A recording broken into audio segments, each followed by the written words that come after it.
A Madonna of the Trenches. Gypsy Vans. Unless you come of the gypsy stock that steals by night and day, lock your heart with a double lock and throw the key away. Bury it under the blackest stone beneath your father's hearth, and keep your eyes on your lawful own and your feet to the proper path. Then you can stand at your door and mock when the gypsy vans come through, for it isn't right that the Giorgio stock should live as the Romani do. Unless you come of the gypsy blood that takes and never spares, bide content with your given good and follow your own affairs. Plow and harrow and roll your land and sow what ought to be sowed, but never let loose your heart from your hand nor flitter it down the road. Then you can thrive on your own boughten food as the gypsy vans come through, for it isn't nature the Giorgio blood should love as the Romani do. Unless you carry the gypsy eyes that see but seldom weep, keep your head from the naked skies, or the stars'll trouble your sleep. Watch your moon through your window pane, and take what weather she brews, but don't run out in the midnight rain, nor home in the morning dews. Then you can huddle and shut your eyes as the gypsy vans come through, for it isn't fitting the Giorgio rise should walk as the Romani do. Unless you come of the gypsy race that counts all time the same, be careful of time and place, and judgment and good name.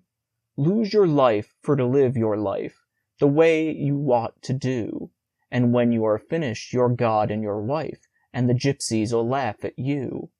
Then you can rot in your burying place as the gypsy vans come through, for it isn't reason the Giorgio race should die as the Romani do. A Madonna of the Trenches. Whatever a man of the sons of men shall say to his heart of the lords above, they have shown man verily once and again marvelous mercy and infinite love. O sweet one, love, O my life's delight, dear though the days have divided us, lost beyond hope, taken far out of sight, not twice in the world shall the gods do thus. Swinburne, Les Noyades. Seeing how many unstable ex-soldiers came to the Lodge of Instruction attached to Faith and Works EC 5837 in the years after the war, the wonder is there was not more trouble from brethren whom sudden meetings with old comrades jerked back into their still raw past. But our round, torpedo-bearded local doctor, Brother Keed, senior warden, always stood ready to deal with hysteria before it got out of hand, and when I examined brethren unknown or imperfectly vouched for on the Masonic side, I passed on to him anything that seemed doubtful. He had had his experience as medical officer of a South London battalion during the last 2 years of the war, and naturally often found friends and acquaintances among visitors. Brother C. Strangewick, a young, tallish, new-made brother, hailed from some South London lodge. His papers and his answers were above suspicion, but his red-rimmed eyes had a puzzled glare that might mean nerves, so I introduced him particularly to Keed, who discovered in him a headquarters orderly of his old battalion, congratulated him on his return to fitness. He had been discharged for some infirmity or other, and plunged at once into solemn memories. "I hope I did it right, Keed," I said as we were roving before Lodge. "Oh, quite. He reminded me that I had him under my hands at Sampo in 18 when he went to bits. He was a runner." "Was it shock?" I asked.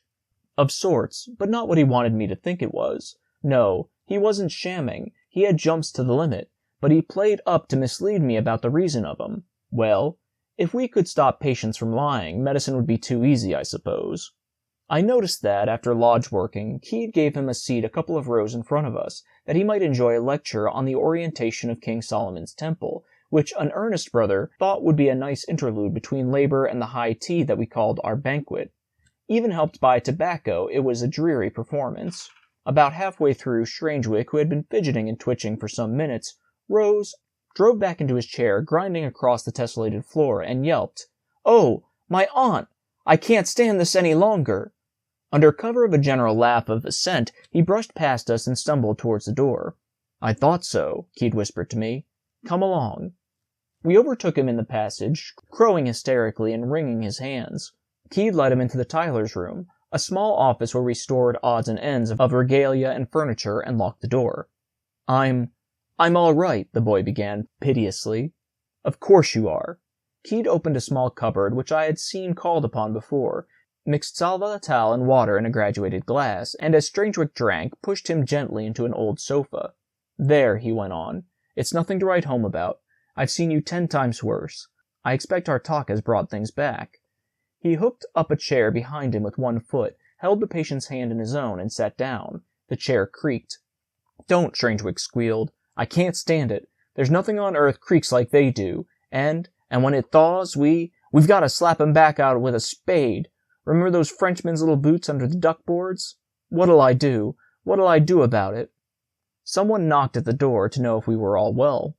Oh, quite, thanks, said Keed over his shoulder, but I shall need this room a while. Draw the curtains, please. We heard the rings of the hangings that draped the passage from lodge to banquet room click along their poles, and what sound there had been of feet and voices was shut off. Strangewick, retching impotently, complained of the frozen dead who creak in the frost. He's playing up still, Keed whispered. That's not his real trouble, any more than 'twas last time. But surely, I replied, men get those things on the brain pretty badly. Remember in October? This chap hasn't, though. I wonder what's really helling him. What are you thinking of? Said Keed peremptorily. French and Butcher's Row, Strangewick muttered. Yes, there were a few there, but suppose we face Bogey instead of giving him best every time. Keed turned towards me with a hint in his eye that I was to play up to his leads. What was the trouble with French End? I opened at a venture. It was a bit by Sampo, that we had taken over from the French. They're tough, but you wouldn't call 'em tidy as a nation. They had faced both sides of it with dead to keep the mud back. All those trenches were like gruel in a thaw. Our people had to do the same sort of thing elsewhere, but Butcher's Row in French End was the, showpiece. Luckily, we pinched a salient from Jerry just then, and straightened things out, so we didn't need to use the row after November. You remember, Strangewick? My God, yes. When the duckboard slats were missing, you'd tread on 'em and they'd creak. They're bound to, like leather, said Keed. It gets on one's nerves a bit, but... Nerves? It's real, Strangewick gulped. But at your time of life, it'll all fall behind you in a year or so. I'll give you another sip of paregoric, and we'll face it quietly, shall we? Keed opened his cupboard again and administered a carefully dropped dark dose of something that was not sal volatile. This'll settle you in a few minutes, he explained. Lie still, and don't talk unless you feel like it. He faced me, fingering his beard. Yes. Butcher's Row wasn't pretty, he volunteered. Seeing Strangewick here has brought it all back to me again. Funny thing, we had a platoon sergeant of number 2. What the deuce was his name? An elderly bird who must have lied like a parrot to get out to the front at his age. But he was a first-class non-com, and the last person you'd think to make mistakes. Well, he was due for a fortnight's home leave in January 18. You were at BHQ then, Strangewick, weren't you? Yes, I was orderly. It was January 21st. Strangewick spoke with a thickish tongue, and his eyes burned. Whatever drug it was, it had taken hold. About then, Keed said. Well, this sergeant, instead of coming down from the trenches the regular way and joining battalion details after dark and taking that funny little train for Arras, thinks he'll warm himself first. So he gets into a dugout in Butcher's Row that used to be an old French dressing station, and fugs up between a couple of braziers and pure charcoal. As luck would have it, that was the only dugout with an inside door opening inwards. Some French anti-gas fitting, I expect, and, by what we could make out, the door must have swung to while he was warming. Anyhow, he didn't turn up at the train. There was a search at once. We couldn't afford to waste platoon sergeants. We found him in the morning. He got his gas all right. A machine gunner reported him, didn't he, Strangewick? No, sir, Corporal Grant, of the trench mortars. So it was. Yes, Grant. The man with that little wren on his neck. Nothing wrong with your memory, at any rate. What was the sergeant's name? Godso. John Godso, Strangewick answered. Yes, that was it. I had to see him next morning, frozen stiff between 2 braziers, and not a scrap of private papers on him. That was the only thing that made me think it mightn't have been quite an accident. Strangewick's relaxing face set, and he threw back at once to the orderly room manner. I give my evidence at the time to you, sir. He overtook me, I should say, comin' down from supports after I'd warned him for leaf. I thought he was going through Parrot Trench as usual, But he must have turned into French End where the old bombed barricade was. Yes, I remember now. You were the last man to see him alive. That was our 21st of January, you say. Now, when was it that dear love and Billings brought you to me, clean out of your head?" Keed dropped his hand, in the style of magazine detectives, on Strangewick's shoulder. The boy looked at him with cloudy wonder and muttered, "I was took to you on the evening of the 24th of January, but you don't think I did him in, do you?" I could not help smiling at Keed's discomfiture, but he recovered himself. "Then what the dickens was on your mind that evening before I gave you the hypodermic?" The things in Butcher's Row. They kept coming over me. You've seen me like this before, sir." But I knew that it was a lie. You'd no more got stiffs on the brain then than you have now. You've got something, but you're hiding it. "How do you know, doctor?" Strangewick whimpered. "Do you remember what you said to me when dear love and Billings were holding you down that evening?" "About the things in Butcher's Row?" No. You spun me a lot of stuff about corpses creaking, but you let yourself go in the middle of it when you pushed that telegram at me.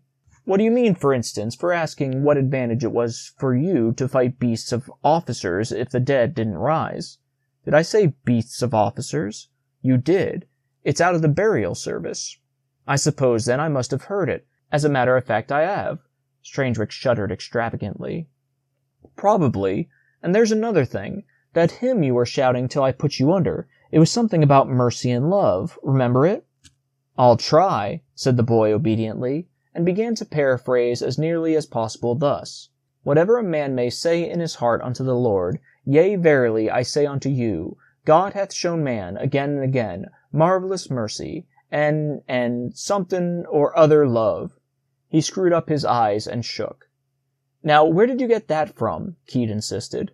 "From Godso, on the 21st Jan... Oh, how could I tell you meant to do?" He burst out in a high, unnatural key. "Any more than I knew she was dead." "Who was dead?" said Keed. "Me, Auntie Armine. The one the telegram came to you about at Sampo.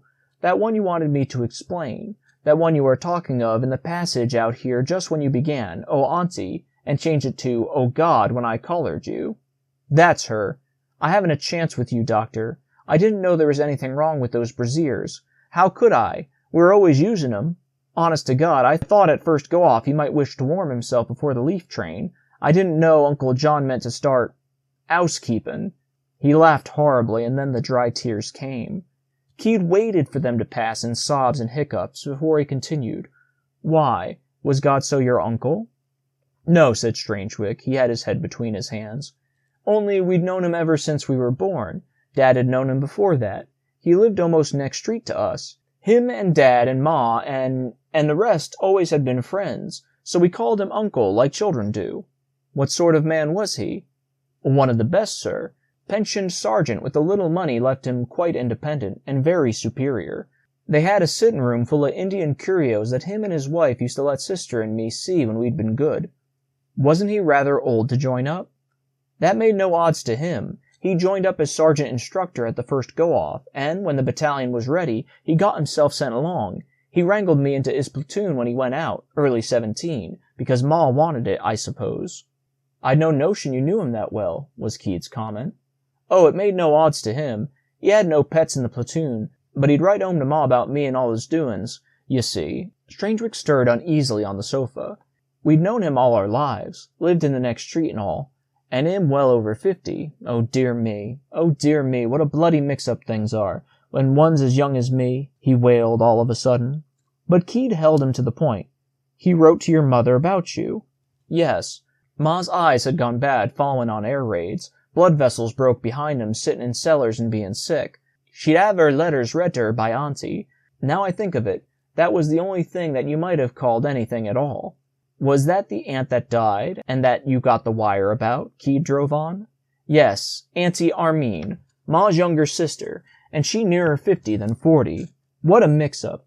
And if I'd been asked any time about it, I'd have sworn there wasn't a single solitary item concerning her that everybody didn't know and hadn't known all along. No more concealed of her doin's than so much shop front. She looked after sister and me, when needful, whooping, coughing, measles, just the same as Ma. She was in and out of our house like rabbits. You see, Uncle Armine is a cabinet maker, and second-hand furniture, and we liked playing with the things. She had no children, and when the war came, she said she was glad of it, but she never talked much of her feelings. She kept herself to herself, you understand." He stared most earnestly at us to help our understandings. "What was she like?" Keat inquired. "A biggish woman, and had been handsome, I believe, but being used to her, we two didn't notice much, except perhaps for one thing. Ma called her proper name, which was Bella, but Sis and me always called her Auntie Armine, see?" "What for?" "We thought it sounded more like her, like something moving slow, in Armour." "Ah, she read your letters to your mother, did she?" "Every time the post came in, she'd slip across the road from opposite and read 'em, and I'll go bail for it that was all it was to it as far back as I can remember. Was I to swing tomorrow, I'd go bail for that. 'Tisn't fair of 'em to have unloaded it all on me, because if the dead do rise, why, what in hell becomes of me and all I've believed in all my life? I want to know that. I... But Keat would not be put off. "Did the sergeant give you away at all in his letters?" he demanded very quietly. "There was nothing to give away. We was too busy. But his letters about me were a great comfort to Ma. I'm no good at writin'. I saved it all up for my leafs. I got me 14 days every 6 months and one over. I was luckier than most that way." "And when you came home, used to bring 'em news about the sergeant," said Keat. "I expect I must have, but I didn't think much of it at the time.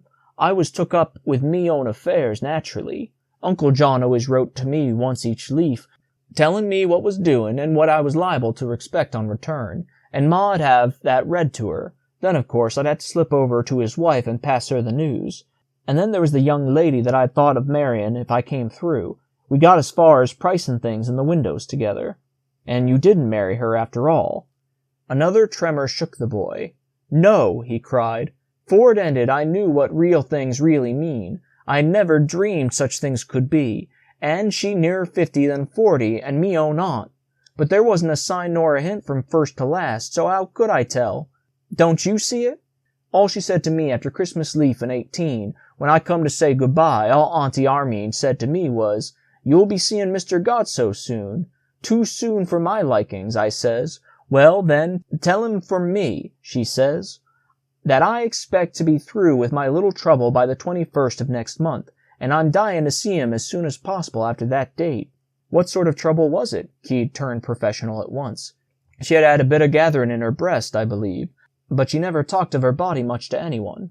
"I see," said Keat. "And she said to you?" Strangewick repeated, "Tell Uncle John I hope to be finished of my drawback by the 21st, and I'm dying to see you as soon as I can after that date. And then she says, laughing, 'But you've a head like a sieve. I'll write it down, and you can give it to him when you see him.' So she wrote it on a bit of paper and kissed her good-bye. I was always her favorite, you see, and I went back to Sampo. The thing hardly stayed in my mind at all, d'ye see, but when next time I was up in the front line, I was a runner, d'ye see. Our platoon was in North Bay Trench, and I was up with a message in the trench mortar, there that Corporal Grant was in charge of. Following on receipt of it, he borrowed a couple of men off the platoon to slew her around or something. I gave Uncle John Auntie Armine's paper, and I give Grant a fag, and we warmed up a bit over a brazier. Then Grant says to me, 'I don't like it,' and he jerks his thumb at Uncle John in the bay, studying Auntie's message. Well, you know, sir, you had to speak to Grant about his way of prophesizing things, and after Rankine shot himself with the very light." "I did," said Keat, and he explained to me. "Grant had the second sight, confound him. It upset the men. I was glad when he got pipped. What happened after that, Strangewick?" "Grant whispers to me, 'Look, you damned Englishman, ease for it.' Uncle John was leaning up against the bay and humming that hymn I was trying to tell you just now. He looked different all of a sudden, as if he'd got shaved. I don't know anything about these things, but I cautioned Grant as to his style of speaking, if an officer had heard him, and I went on. Passing Uncle John in the bay, he nods and he smiles, which he didn't often, and he says, pocketing the paper, 'This suits me. I'm for leaf on the 21st, too.'" "He said that to you, did he?" said Keat. "Precisely the same passing the time of day, of course. I returned the agreeable about hoping he'd get it, and in due course I returned to headquarters. The thing hardly stayed in my mind a minute. That was the 11th January, 3 days after I'd come back from leaf. You remember, sir, that there wasn't anything doing either side round Sampo the first part of the month. Jerry was getting ready for his March push, and as long as he kept quiet, we didn't want to poke him up." "I remember that," said Keat. "But what about the sergeant?" I must have met him on and off, I expect, going up and down through the ensuing days, but it didn't stay in me mind. Why need it? And on the 21st Jan, his name was on the leaf paper when I went up to warn the leaf men. I noticed that, of course. Now that very afternoon, Jerry had been trying a new trench mortar, and before our heavies could have it out, he'd got a stinker into a bay and mopped half a dozen. They were bringing 'em down when I went up to the supports, and that blocked little Parrot, same as it always did. You remember, sir? Rather. And there was that big machine gun behind the half-house waiting for you if you got out, said Keed. I remembered that too, but it was just on dark and on fog that was coming off the canal, so I hopped out of the little Parrot and cut across the open to where those 4 dead Warwicks are heaped up. But the fog turned me round, and the next thing I knew I was knee over in that aft trench that runs west of Little Parrot into French End. I dropped into it, almost atop of the machine gun platform by the side of the old sugar boiler and the 2 Zouave skeletons. They gave me my bearings, and so I went through French End, all those missing duck boards, into Butcher's Row, where the Pay-Loos was laid in 6 deep each side, and suffered under the duck boards. It had froze tight, and the drippings had stopped, and the creakings had begun. Did that really worry you at the time? Keed asked. No, said the boy with professional scorn. If a runner starts noticing things, he'd better chuck. In the middle of the row, just before the old dressing station you referred to, sir, it come over me that something ahead on the duckboards was like Auntie Armine, waiting beside the door, and I thought to myself how truly comic it would be if she could be dumped where I was then, and half a second I saw it was only dark and some rag of gas screen hanging on a bit of board had played me the trick. So I went up to the supports and warned the leaf men there, including Uncle John. Then I went up to Rake Alley, warning them about the front line. I didn't hurry because I didn't want to get there till Jerry had quieted down a bit. Well, then a company relief dropped in, and the officer got the wind up over some lights on the flank and tied 'em into knots. And I had to hunt up me leaf men all over the blinkin' shop. What with one thing and another, it must have been 8:30 before I got back to the supports. There I run across Uncle John scraping mud off himself, having shaved. Quite the dandy. He asked about the errand's train, and I said if Jerry was quiet it might be 10 o'clock. Good, says he. I'll come with you. So we started back down the old trench that used to run across Halnacker, back of the support dugouts. You know, sir. Keed nodded. Then Uncle John says something to me about seeing Ma and the rest of 'em in a few days, and had I had any messages for 'em. God knows what made me do it, but I told him to tell Auntie Armine I never expected to see anything like her up in our part of the world. And while I told him, I laughed. That's the last time I've laughed. Oh, you've seen her, have you? Says he, quite natural-like. Then I told him about the sandbags and rags in the dark playing the trick. Very likely, says he, brushing the mud off his puttees. By this time we got to the corner where the old barricade into the French End was, before they bombed it down, sir. He turns right and climbs across it. No thanks, says I. I've been there once before this evening. But he wasn't attending to me. He felt behind the rubbish and bones just inside the barricade, and when he straightened up, he had a full brazier in each hand. Come on, Clem, he says, and he very rarely give me me own name. You aren't afraid, are you? He says. It's just as short, and if Jerry starts up again, he won't waste stuff here. He knows it's abandoned. Who's afraid now, I says. Me for one, says he. I don't want my leaf spoiled at the last minute. Then he reels round and speaks that bit you said come out of the burial service. For some reason Keed repeated it in full, slowly. If after the manner of men I have fought with beasts at Ephesus, what advantageth it me if the dead rise not? That's it, said Strangewick. So we went down French End together. Everything froze up and quiet except for their creakin's. I remember thinking. His eyes began to flicker. Don't think. Tell what happened, Keed ordered. Oh, beg your pardon. He went up with his braziers humming his rhythm down Butcher's Row. Just before we got to the old dressing station, he stops and sets him down and says, Where did you say she was, Clem? Me eyes ain't good as they used to be. In her bed at home, I says. Come on down. It's perishin' cold, and I'm not due for leaf.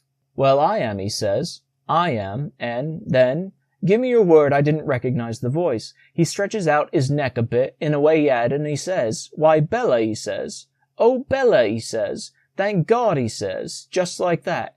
And then I tell you I saw Auntie Armine herself standing by the old dressing station door, where at first I thought I'd seen her. He was looking at her, and she was looking at him. I saw it, and me soul turned over inside me because it knocked out everything I believed in. I had nothing to say of her, do you see? And he was looking at her as though he could have her, and she was looking at him the same way out of her eyes. Then he says, Why, Bella, he says, this must be only the second time we've been alone together in all these years, and I saw her half hold out her arms in him in that perishin' cold, and she nearer 50 than 40, and me own aunt. You can't shot me for a lunatic tomorrow, but I saw it. I saw her answering to his spoken word. Then he made a snatch to unsling his rifle. Then he cuts his hand away, saying, "No, don't tempt me, Bella. We've all eternity ahead of us. An hour or two won't make any odds." Then he picks up the braziers and goes onto the dugout door. He'd finished with me. He pours petrol on 'em and lights it with a match and carries 'em inside, flaring. All that time Auntie Armine stood with her arms out and look on her face. I didn't know such things was or could be. Then he comes out and says, "Come in, my dear," and she stoops and goes into the dugout with that look on her face. And then he shuts the door from inside and starts wedging it up. So help me God, I saw and heard all these things with my own eyes and ears. He repeated his oath several times. After a long pause, Keed asked him if he recalled what happened next. It was a bit of a mix-up for me from then on. I must have carried on. They told me I did, but I felt a long way inside of myself, like if you had ever had that feeling. I wasn't rightly on the spot at all. They woke me up sometime next morning because he hadn't shown up at the train, and someone had seen him with me. I wasn't half cross-examined by all sundry till dinner time. Then I think I volunteered for Dearlove, who had a sore toe for a front-line message. I had to keep moving, you see, because I hadn't anything to hold on to. Whilst up there, Grant informed me how we found Uncle John with the door wedge and sandbags stuffed in the cracks. I hadn't waited for that. The knocking when we wedged up was enough for me, like Dad's coffin. No one told me the door had been wedged, Keat spoke severely. No need to black a dead man's name, sir. What made Grant go to Butcher's Row? Because he'd noticed Uncle John had been pinching charcoal for a week past and laying it behind the old barricade there. So when the hunt began, he went that way straight as a string, and when he saw the door shut, he knew. He told me he had picked the sandbags out the cracks and shoved his hand through and then shifted the wedges before anyone came along. It looked all right. You said yourself, sir, the door must have blown too. Grant knew what Godso meant then, Keat snapped. Grant knew what Godso was for, and nothing earthly could help or hinder. He told me so. And then what did you do? I expect I must have kept carrying on till headquarters gave me that wire from Ma about Auntie Armine dying. When had your aunt died? On the morning of the 21st. The morning of the 21st. That torch, you see. As long as I could think, I kept telling myself it was like those things you lectured about at Errors when we were billeted in the cellars, the angels of Mons and so on, but that wire tore it. Oh, hallucinations, I remember. And that wire tore it? Said Keed. Yes, you see. He had lifted himself off the sofa. There wasn't a single goddamn thing left abiding for me to take hold of her, here and hereafter. If the dead do rise, and I saw 'em, why, anything had happened. Don't you understand? He was on his feet now, gesticulating stiffly. For I saw her, he repeated. I saw him and her. She dead since morning time, and he killing himself before my living eyes, so's to carry on with her for all eternity, and she holding out her arms for him. I want to know where I'm at. Look here, you two. Why stand we in jeopardy every hour? God knows, said Keat to himself. Hadn't we better ring for someone, I suggested. He'll go off the handle in a second. No, he won't. It's the last kick-up before it takes hold. I know how the stuff works. Hello? Strangewick, his hands behind his back and his eyes set, gave tongue in the strained, crackled voice of a boy reciting. Not twice in the world shall the gods do thus, he cried again and again. And I'm damned if it's going to be even once for me, he went on with sudden insane fury. I don't care whether we have been pricing things into the windows. Let her sue if she likes. She don't know what real things mean. I do. I've had occasion to notice 'em. No, I tell you, I've had 'em when I want 'em, and be done with 'em. But not till I see that look on her face. That look. I'm not taking any. The real thing's life and death. It begins at death, d'ye see? She can't understand. Oh, go and push off to hell, you and your lawyers. I'm fed up with it. Fed up. He stopped as abruptly as he had started, and the drawn face broke back to its natural irresolute lines. Keed, holding both his hands, led him back to the sofa, where he dropped like a wet towel, took out some flamboyant robe from a press, and drew it neatly over him. Yes, that's the real thing at last, said Keed. Now he's got it off his mind, he'll sleep. By the way, who introduced him? Shall I go and find out? I suggested. Yes, and you might ask him to come here. There's no need for us to stand to all night. So I went to the banquet, which was in full swing, and was seized by an elderly, precise brother from a South London lodge who followed me, concerned and apologetic. Keed soon put him at his ease. The boys had trouble, our visitor explained. I'm most mortified he should have performed his bad turn here. I thought he'd put it behind him." "I expect talking about old days with me brought it all back," said Keed. "It does sometimes." Maybe. But over and above that, Clem's had post-war trouble too. Can't he get a job? He oughtn't to let that weigh on him, at his time of life," said Keed cheerily. "'Tisn't that. He's provided for, but—" He coughed confidently behind his dry hand. "As a matter of fact, worshipful sir, he's implicated for the present in a little breach of promise action." "Ah, that's a different thing," said Keed. "Yes, that's his real trouble. No reason given, you understand. The young lady in every way suitable, and she'd make him a good little wife too, if I'm any judge. But he says she ain't his ideal or something. No getting at what's in young people's minds these days, is there?" "I'm afraid there isn't," said Keed. "But he's all right now. He'll sleep. You sit by him, and when he wakes, take him home quietly. Oh, we're used to men getting a little upset here. You've nothing to thank us for, brother." "Armine," says the old gentleman. "He's my nephew by marriage." "That's all that's wanted," said Keed. Brother Armine looked a little puzzled. Keed hastened to explain. "As I was saying, all he wants now is to be kept quiet till he wakes."